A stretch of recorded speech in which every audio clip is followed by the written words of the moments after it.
नमस्कार दोस्तों, मैं हूं श्यामवीर सिंह और मेरे साथ हैं सुरेश कुमार जी हर्ष। और आप हमारा चैनल देख रहे हैं वॉइस ऑफ जैसलमेर। हम वॉइस ऑफ जैसलमेर पे बहुत सारी ऐसी जानकारी लाते रहते हैं जो कि हमारे जैसलमेर से या दूर दुनिया से संबंधित होती हैं। और वो जानकारी ऐसी होती है कि पहले शायद आपको कहीं ना तो सुनी होंगी, और उनकी नई नई चीज़ें मतलब मैं लेकर के आता रहता हूँ।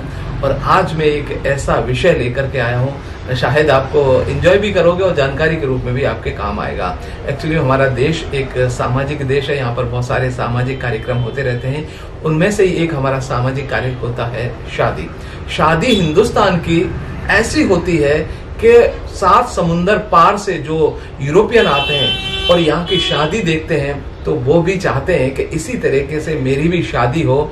हालांकि वो शादीशुदा होते हैं, फिर भी यहाँ दोबारा से हिंदू रीति रिवाज के हिसाब से शादी करते हैं। ये हमारे शादियों का एंजॉय क्या होता है, आज इसी विषय पर सुरेश कुमार जी हमको बताएंगे। कि देखिए, वैसे तो पूरे हिंदुस्तान की शादियां अपने आप में विशेष होती हैं, लेकिन जैसलमेर एक ऐसी जगह है और जहाँ पर लोग कहते हैं कि पुराने समय में शादियों का कहते हैं ओलंपिक होता था। यहाँ पर ओलंपिक तो अभी नाम दिया है, मतलब एक साथ 3-4 साल में सावे आते थे और उन सावों के अंदर लोग भरपूर एंजॉय करते थे, जैसे कोई फेस्टिवल आया हो। आज हम सुरेश कुमार जी से बात करते हैं। पहले तो सुरेश कुमार जी, हम आपसे ये जानना चाहते हैं कि जो शादियां होती हैं उसमें आदमी इतना एंजॉय करने के लिए आते हैं, दीवाने हो जाते हैं, बड़ा ही खुश होते हैं। तो जैसलमेर की शादी किस प्रकार से विशेष होती है, थोड़ा इस पर चर्चा करेंगे। बिल्कुल श्याम जी, पहले तो अपने सभी दर्शकों का बहुत बहुत धन्यवाद कि हमारी जो बात है वो उनको अच्छी भी लगती है। और दोस्तों, हम कुछ नई चीज़ें लाने का प्रयास करते हैं। जैसे श्याम जी ने कहा है, तो हम आज शादियों के बारे में बात कर रहे हैं। बिल्कुल। और जैसे श्याम जी ने भी बात की कि फॉरेनर जो हमारे यहाँ विदेशी पर्यटक आते हैं वो भी यहाँ शादियाँ करते हैं और मित्रों उनकी बारात निकलती है। आप अगर सोशल मीडिया पे जाएंगे तो शायद उनके चित्र आपको बिल्कुल मिल जाएंगे। तो वो यहाँ के रीति रिवाज के साथ शादियाँ करते हैं। अब वो किस आधार पे करते हैं, उनकी क्या मनोचिकित्सा होती है, वो एक अलग विषय है। क्योंकि हम जब हमारे यहाँ की शादियों की बात करते हैं तो मैं पहले तो आपको शहर से लेके चलता हूँ। शहर में मुख्यतः जो जातियाँ रहती है, ब्राह्मण, भाटिया, महाजन और हमारा हजूरी समाज, और उसके अलावा कुछ और भी रहते हैं। तो सबसे पहली बात हम बात करेंगे, जब हमारे यहाँ कहते हैं जो सगाई होती है, यानी कि उसको एंगेजमेंट कहेंगे, उस समय ही प्रथम वार में हमारे यहाँ जब उसके मेहमान बच्ची वाले के घर जब आते हैं, बच्चे वाले, तो उनको पूरा गाल है वो लाल कर। हाँ, मैंने भी देखा। दोस्तों, आप जैसलमेर में घूमने आते हैं जो पर्यटक अक्सर देखते हैं और पूछते भी हैं कि इनके गालों पर लाल ये निशान किस चीज के हैं। तो वो चीज बता रहे हैं, नोट कीजिएगा सुरेश जी, कि वो सगाई के समय जो सगाई में लोग एकत्रित होते आते हैं, उनके गालों पर जो रंग लगाया जाता है वो क्यों लगाया जाता है। तो पहले उनके गाल लाल होंगे, उनके हाथ में श्रीफल होगा, यानी कि नारियल होगा। और ये श्रीफल जो शुभ माना जाता है, तो ये भी भेंट किया जाता है। तो श्रीफल होगा और उनके हाथ में जो श्रीफल और गाल लाल होंगे, और सर में उनके शाफा होगा। शाफा भी बड़ा रंगीन, अलग अलग रंगों का होगा। हम उसकी अगर बात करें तो उसका खुद का एक अपना विषय हो जाएगा। तो सर्वप्रथम तो आप यह समझ लो कि कहीं ना कहीं कोई एक एंगेजमेंट हुआ है और ये सगाई का रस्म अदायगी हुई है, यानी कि दो जोड़ों के मिलन की शुरुआत का ये परिचय है। तो यहीं से शुरुआत होती है शादी की। अब मैं आपसे ये जानना चाहता हूँ, जो सगाई का कार्यक्रम होता है वहाँ पर जो हंसी मजाक होता है, जो वो किस प्रकार का होता है। देखो श्याम जी, हंसी मजाक की जगह अगर हम बात करें तो हमारी यहाँ अलग अलग परंपराएं हैं। ब्राह्मणों की हंसी मजाक की तो इतनी सीमाएं हैं कि वो सीमाएं लांघ दी जाती है। बिल्कुल बिल्कुल। और अगर हम बात करें तो जो मैंने देखा नहीं है, कुछ सुनी हुई बातें, जब बारात आती थी, बारात पहले ऊँटों पे आती थी, घोड़ों पे आती थी, बैलगाड़ियों पे आती थी और लाइटें हुआ नहीं करती थी, रात का समय होता था। और हमारे यहाँ की बारातें रात को 12 बजे के बाद ही खाना खाती थी। हो सकता है सुबह की 4 भी बज जाए। तो उस समय जो खास मेहमान, जिसको हम कह सकते हैं VIP पर्सन होते थे, उनके साथ मजाक किया जाता था। तो उनके खाने के अंदर कई बार जो हमारी बकरी होती है, गोट, हाँ। उनकी जो मल होता है मींगनी, उसकी सब्जी बना करके उनको परोस दी जाती थी। सुरेश जी, यहाँ पर एक मैं जानकारी आपको चाह रहा हूँ कि हालांकि वो बकरी की मींगनियाँ होती हैं गोल गोल, उसकी सब्जी, अच्छा, परोसने के बाद जब उसको दी जाती थी, क्या उसको कभी कभी खा भी लेते थे वो? ऐसा है श्याम जी कि जैसा अगर कोई मजाक करता है तो सामने के जो रिश्तेदार होते हैं वो उसको आगा नहीं, वो परिचित होते हैं, हमारे साथ कुछ भी हो सकता है, हमारे साथ किसी प्रकार का भी सवाल जवाब हो सकता है और हमें अलर्ट रहना पड़ेगा। तो जब बारात निकलती थी तो उसमें ऐसे लोगों को ही बारात में शामिल किया जाता था जो चतुर हो, यानी कि बहुत तेज दिमाग के हो, वहाँ किसी प्रकार की भी मजाक हो सकती है। अब जब आपने ये बात कह दी है तो मैं इसके बीच में एक आगे के स्टेप की बात बता दूं।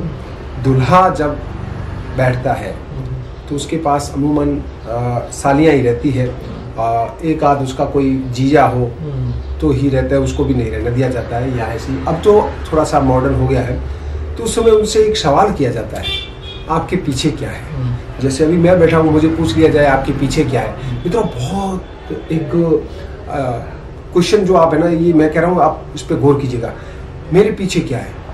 अगर मुझे थोड़ा सा भी IQ मेरा तेज है तो मुझे सोचना पड़ेगा। और जैसे कोई दूल्हा है जिसको नहीं समझाया गया तो वो कहेगा मेरे पीछे दीवार है।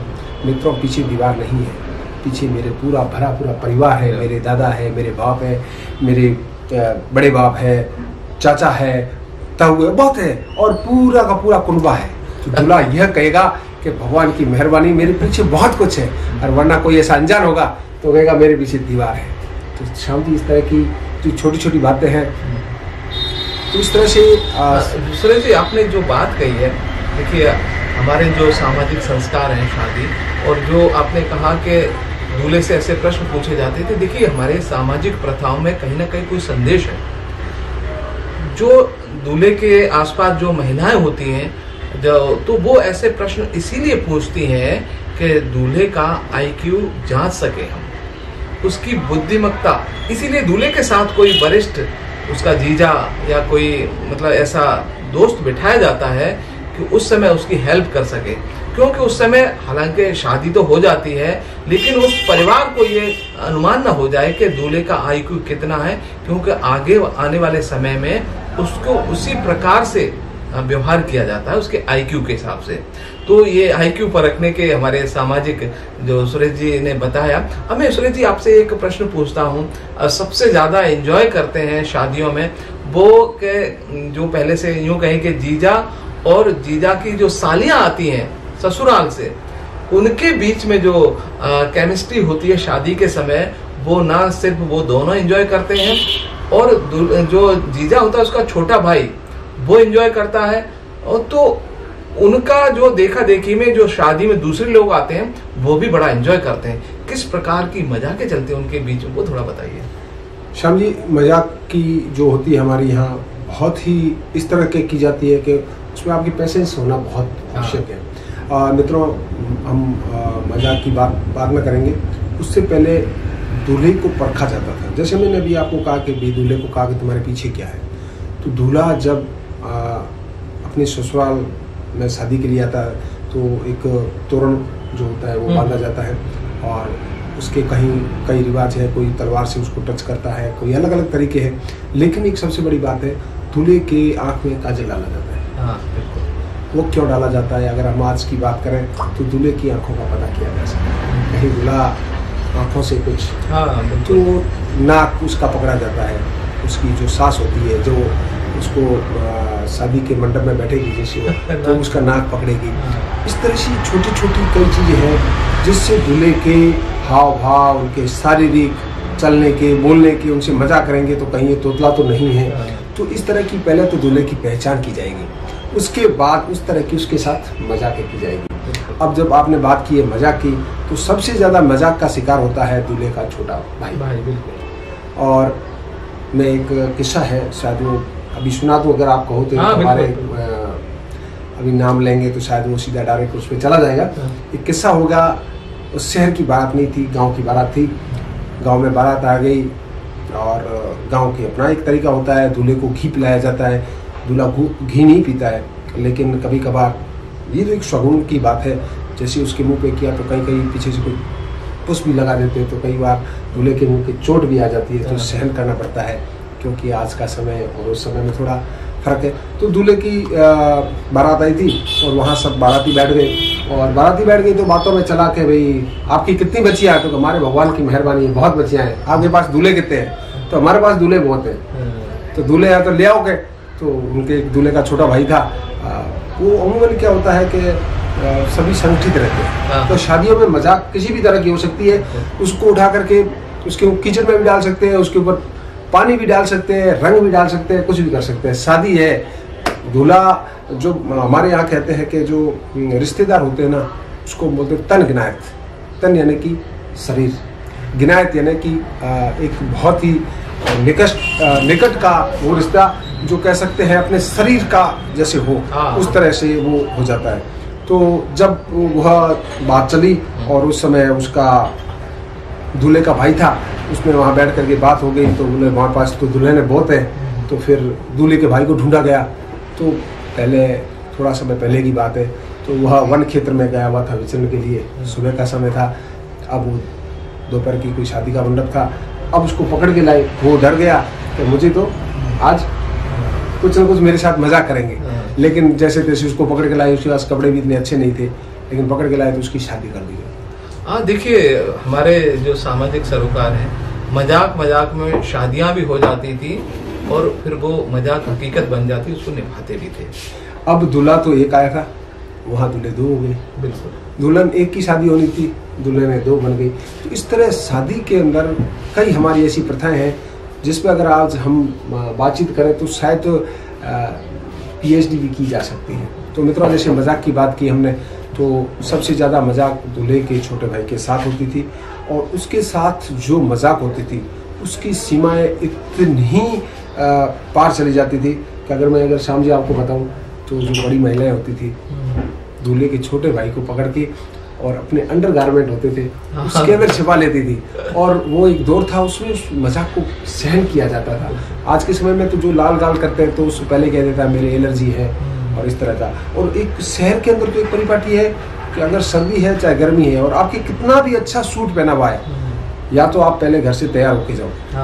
और वो वहाँ पर हमारे जो एक पात्र होता है, पहले पीतल के होते थे, अभी स्टील के होते हैं, तांबेड़ा घड़ा, ऐसा मतलब अपन कह सकते हैं एक घड़ा कह सकते हैं स्टील का, पहले पीतल के होते थे। उसमें हमारे पीला कलर भर के रखते हैं, और पीला कलर पूरा का पूरा जो तन अजीज रिश्तेदार है उनको पूरा नहला दिया जाता है। अब वो सर्दी का मौसम हो चाहे गर्मी का मौसम हो, चाहे कितने भी अच्छे कपड़े पहने हुए हो, पूरे कपड़े उसके खराब, फिर वो वापस जाए दूसरे प्रोग्राम में, फिर वह पहन करके दूसरे कपड़े आए। तो इस तरह से कई मतलब हंसी मजाकें होती थी।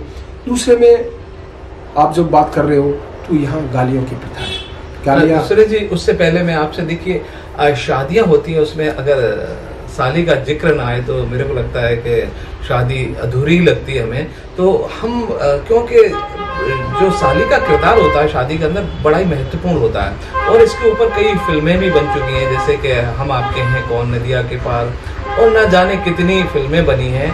क्योंकि जो साली का किरदार उस माहौल में कितना महत्वपूर्ण होता है, क्या क्या कार्य करती है, और वो किन किन लोगों के साथ। मेरे को लगता है कि साली एक ऐसा कैरेक्टर है, शादी में जितने भी पुरुष लोग आते किसी के साथ कुछ भी मजाक कर सकते, उसको सब माफ होता है। बिल्कुल, जैसा भी आपने कहा कि सालियों की बात की है, तो कभी समय हुआ करता था कि साली एकदम रियल बहन का कोई जरूरी नहीं है, कि सगी बहन की कोई जरूरी नहीं है। जितनी भी चाचा ताऊ की मौसी की लड़कियां जितनी होती थी वो सब इकट्ठी होती थी, और वह दूल्हे से हर प्रकार के सवाल जवाब करती थी। जैसा मैंने भी आपको बताया कि आपके पीछे क्या है, तो यह सवाल महिलाओं का है। और फिर उनके घर के बारे में पूछा जाता था, उनकी मतलब उनकी ऐसी ऐसी बातें उनसे उगलवा लेती थी जिसकी कोई सीमा नहीं होती थी। अगर उनके साथ उनके दोस्त हैं या कोई भाई है, तो आज आप पिक्चरों में भी देख रहे हैं, तो शायद ये प्रथा है, मुझे ऐसा लगता है हमारे इस सांस्कृतिक धरोहर की वो विरासत है, जूते को छिपा देना। जूते छिपा लिए जाते थे, फिर उसकी मुँह मांगी कीमत लेते थे। तो सालियों की मजाकें, उसमें एक कह सकते हैं उसमें अभद्रता नहीं होती थी। हाँ बिल्कुल सुरेश जी, देखिए मुझे कुछ याद है, मैं आपको बताऊं कि जो साली आती है यूँ कहें कि जो पहले से वहाँ पर जो भाभी है या दुल्हन है उसकी बहन या उसके खानदान की। अब वो मुझे कुछ यादें आ रही हैं, मैं आपको थोड़ा सा बताऊं कि जो साली आती है तो उसके जो जीजा जी होते हैं उनके बराबर उनके भाई चाचा ताऊ के वो सारे उसके जीजा लगते हैं, और उनके साथ जो मजाके कर दी। जैसे खाने की बात करें हम तो खाने में देखिए मुझे याद है कई बार मैं भी इस जगह फंसा हूँ कि जब हम खाना खाने बैठते हैं ना तो वो सालियाँ रोटियां बनाती हैं या पूड़ियाँ बनाती हैं तो उनके अंदर बहुत सारी मिर्ची भर देती हैं। अब ऊपर से तो सिंपल रोटी दिख रही लेकिन अंदर हम तोड़ते हैं तो बहुत सारी मिर्ची दिखेंगे, और जब खाते हैं तो मुंह जलता है, अरे ये क्या खा लिया। दूसरा कि जैसे हम कोई मीठी चीज खा रहे हैं, खीर है या दही है, तो उसमें मीठा इतना डाल देंगे कि वो हम खा ही नहीं सकते। तो खाने के पीछे दूसरा कि वो हल्दी का रस्म होता है ना, हल्दी, तो हल्दी ऐसी ऐसी जगह हल्दी लगाती हैं वो सालियां कि शायद लगाने वाला भी शर्म खा जाता है, और ना सिर्फ जो उसके बराबरी के होते हैं बल्कि वो बुजुर्गों को भी नहीं छोड़ती कई बार, तो वो भी मुस्कुरा के ही रह जाते हैं। तो ऐसी बहुत सारी जो सालियां जो एंजॉय करती हैं वो कहते हैं कि अगर शादी में सालियां नहीं आई तो वो शायद मुझे लगता है कि शादी अधूरी सी लगती है मुझे। बिल्कुल, जैसा श्याम जी आपने कहा कि सालियाँ मजाक करती है, लेकिन मैंने जैसा आपको बताया कि उसमें एक तो शालीनता होती है, और जब बारात आती है तो उसमें कई हमारी यहाँ का शब्द में आपको कह देता हूँ कुचमादी, यानी कि जो कहीं ना कहीं बदमाशी करने वाला, तो बारात में ऐसे लोग शामिल होते हैं। ऐसे लोग जब शामिल होते हैं तो स्पेशली उन पर नज़र रखी जाती है कि ये बाराती है, ये थोड़ा तेज़ तरार है या बदमाश किस्म का है, तो उसको पनिशमेंट किस तरह से दिया जाए। तो उसको पनिशमेंट देने के लिए उसका जो खाना होगा उस पर स्पेशली ध्यान रखा जाएगा। हमारे यहाँ एक प्रथा है कि जब एक तो सामूहिक खाना खाते हैं, एक ही बड़ा थाल लग जाएगा, थाली को हम थाल कहते हैं, और उसमें 15 भी आदमी बैठ सकते हैं, 10 भी बैठ सकते हैं, 5 भी बैठ सकते हैं और ज़्यादा भी बैठ सकते हैं। और वो एक लकड़ी का बाजोट होगा, यानी कि हम उसको कह सकते हैं पाटा, बिल्कुल उसके ऊपर उसको रखा जाएगा। फिर स्पेशली मुंह के ऊपर एक कवा यानी कि ग्रास देते हैं, वो देते हैं एक दूसरे को देते हैं। तो उस समय क्या होता है, स्पेशली ध्यान रखा जाता है कौन सा जो बाराती है वो बदमाश किस्म का है, तो उसके खाने के अंदर नमक भी आ सकता है, मिर्च भी आ सकती है, और आज के समय की जुलाब भी आ सकती है। मित्रों, अगर जुलाब आ गई उसके और उसने खा ली 2-3 पीस कोई भी खा लिया, तो फिर शायद उसका जो वापस जाने का सफर है वो आप कैसा होगा ये आप अंदाज लगा। तो शादियों में एक तरह से जो जानी होते हैं बाराती, उनकी बड़ी परीक्षा होती है। तो अंत में मैं आपको दोस्तों मैं वो चीज बताना चाहता हूँ सुरेश जी, जब एक जान मतलब बारात जाती है और वहां पर जैसे कि बंदोली निकलती है, उस समय बारातियों के साथ कैसे कैसे हादसे हो जाते हैं। उस गांव के जो लोग होते हैं, लड़के खासकर, वो क्या क्या करते हैं वो थोड़ा बताइए। जैसा श्याम जी अभी आप बात कर रहे हो, तो शहर और ग्रामीण परिपाटी में जमीन आसमान का फर्क, और ग्रामीण क्षेत्रों में अमूमन बाराती के साथ किसी प्रकार की मजाक हो सकती है। ये भी हो सकता है कि उसको उठा करके झाड़ियों में भी फेंका जा सकता है, उसके चलते हुए के पीछे जो होता है ना टंगड़ी मार सकते हैं, यानी कि उसका मुंह रेत में गिरा सकते हैं। तो उस बाराती को सहन करना पड़ेगा, क्योंकि बच्ची दे रहे हैं, बच्ची देने वाला बहुत बड़ा होता है। जो बच्ची देता है वो आप समझ लो कि आज का युग में अलग बात हो सकती है, लेकिन जिसकी बच्ची है वो बहुत बड़ा आदमी है, कि वो अपना एक कलेजे का टुकड़ा दे रहा है, तो वहां से किसी भी प्रकार की आपके साथ मजाक हो सकती है, आप पे रंग उड़ेला जा सकता है। आपके अगर बहुत अजीज रिश्तेदार हो तो हो सकते हैं आपकी कोई ऐसी मजाक कर दे कि आपके कपड़े फट जाए, बिल्कुल, और आपको कहीं, मैंने जैसा कहा कि आपको चलते हुए ठड्डा मार करके आपको नीचे गिरा भी दे, कीचड़ में भी गिरा दे, कुछ भी हो सकता है। तो ये ग्रामीण क्षेत्र की है। और शहर के अंदर गालियों का एक रहता है, और महिलाएं गाली निकालती है। दूल्हे का जो ताऊ है, दूल्हे का भाई है, दूल्हे का चाचा है, उसका नाम लेकर के और सामने दूसरी महिला का नाम लेकर के, और बिल्कुल खुला उसके ऊपर एक गीत के साथ गाली दी जाएगी कि वो इसके साथ ऐसा है, वो इसके साथ ऐसा है, फिर उसकी माँ का नाम लिया जाएगा, फिर वो उसके साथ भाग गई, इस तरह की। अब ये गाने कभी कभार सुनने को आज भी मिलते हैं। तो ये शादियों के, बिल्कुल सुरेश जी, मैंने भी वो सुने हैं जो गालियां गाई जाती हैं, जो बारातियों को और जो बारात में आते हैं उन लोगों को भी परिचित हो, उनके नाम लेकर के। सच में हम उन गालियों को हम आपको अपने मुंह से बता नहीं सकते, क्योंकि वो महिलाओं का काम है, लेकिन बड़ी ही एंजॉयफुल होती है। तो सुरेश जी, और कुछ शादियों का हम क्यों याद रखते हैं? जब एक शादी समाप्त हो जाती है, जब घर चले जाते हैं, तो वर्षों तक वो शादियां कई याद रह जाती हैं कि यार उसकी शादी में गए थे तो हम बड़ा ही एंजॉय हुआ था। तो यही कारण है कि जो लोग एकत्रित होते हैं और मजाक सहन करने की एक क्षमता होती है, कोई बुरा नहीं मानता है, सिर्फ एंजॉय करने के लिए आते हैं, एक सामाजिक परंपरा है हमारी। तो ये हिंदुस्तान के लोगों को खुश रहने और समाज को व्यवस्थित करने और अपनी परंपराओं का निर्वहन करने के लिए ये सारी परंपराएं बनाई गई हैं। मैं श्याम जी इसमें एक आपको बात जोड़ूंगा। आज का समय आधुनिक युग है, इसमें हमारे पास बहुत संसाधन है। दुल्हन कुछ घंटों में वापस भी आ जाती है, क्योंकि कई हमारी पूजा पाठ होते हैं तो दूर जाना होता है, तो गाड़ी से 4 घंटे में सफ़र हो जाता है। लेकिन वो समय था जब बारात दुल्हन गई तो हो सकता है कि उसकी मृत्यु भी नहीं। हाँ बिल्कुल, आ ही नहीं पाती वापस। ये दोस्तों बिल्कुल सही है, सही बात। एक बार अपने पिता के घर से गई तो फिर शायद वो उसका आना हो नहीं हो, क्योंकि उस समय ऐसी व्यवस्था थी कि वो दुल्हन आ नहीं सकती थी। तो बारात आती थी, उनको एक महीना लग जाता था उस स्थान पर पहुंचने के लिए।